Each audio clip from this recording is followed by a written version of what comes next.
Joining us right now to talk about corporate leaders facing big challenges, and of course the markets as well, is Joe Moglia. He is former chairman and CEO of TD Ameritrade and executive advisor to the president at Coastal Carolina University.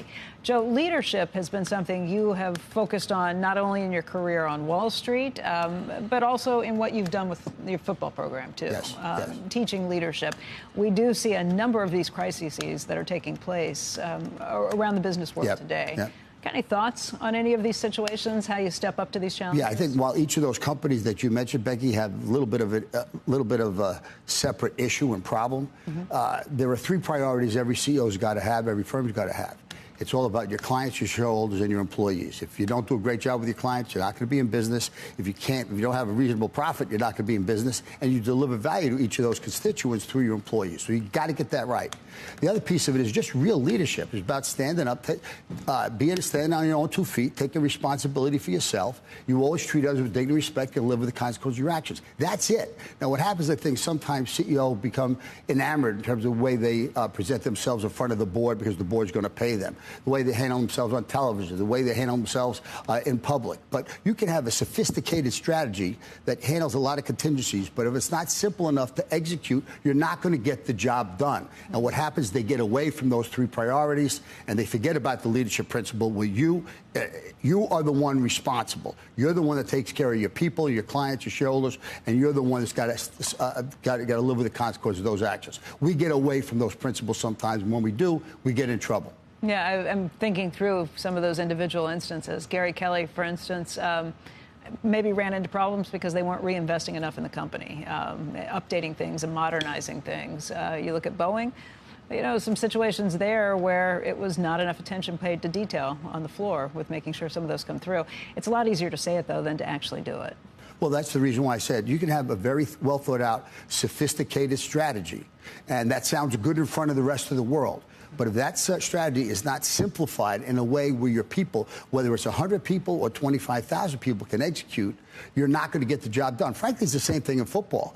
You can have a sophisticated playbook, but if you don't have a simple enough game plan where 11 guys can function at once, immediately, in concert, without hesitation, you're not going to be effective. What's easier to deal with, on the football field or in the world of business?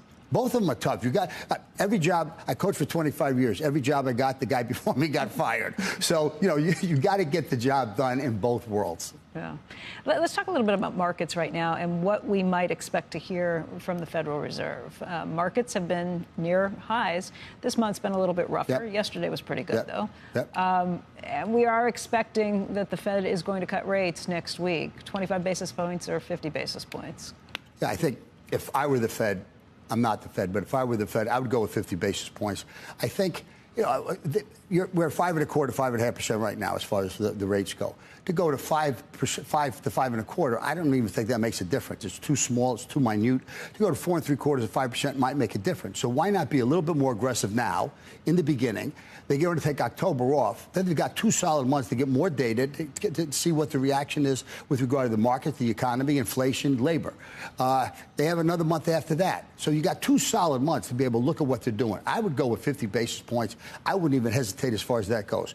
The only time I might pause for a second on that would be, is 50 basis points too much right in front of an election? That was what Richard Fisher, the former Dallas Fed president, said when he was here earlier this morning. You don't want to look political by doing it. And the other issue people have brought up is you don't want to panic folks. If you're cutting 50 basis points, does that signal that things are worse than maybe others on the street are thinking? If you have a negative attitude, it will. But if you don't have a negative attitude, it won't. And I think Powell can explain that. Again, the bottom line is when we waited too long initially to hike, and then we became very, very aggressive. And all that looked like it started to pay off. Everybody thought, the market said, oh, we're going to automatically start to ease in the first quarter. Well, that didn't happen. But Powell didn't say it was going to happen. Powell pretty much tells us what he's really thinking. So we've gone almost a year now from the time that he said, all right, we're done hiking. We're done with that. And I think now it's time for them to ease. They know that. They're going to do that. So why not take a little bit of a bigger step rather than a baby step? And then just explain why you did that. And you got 2 months to evaluate the data. We don't have to panic and think we're going to go into a recession.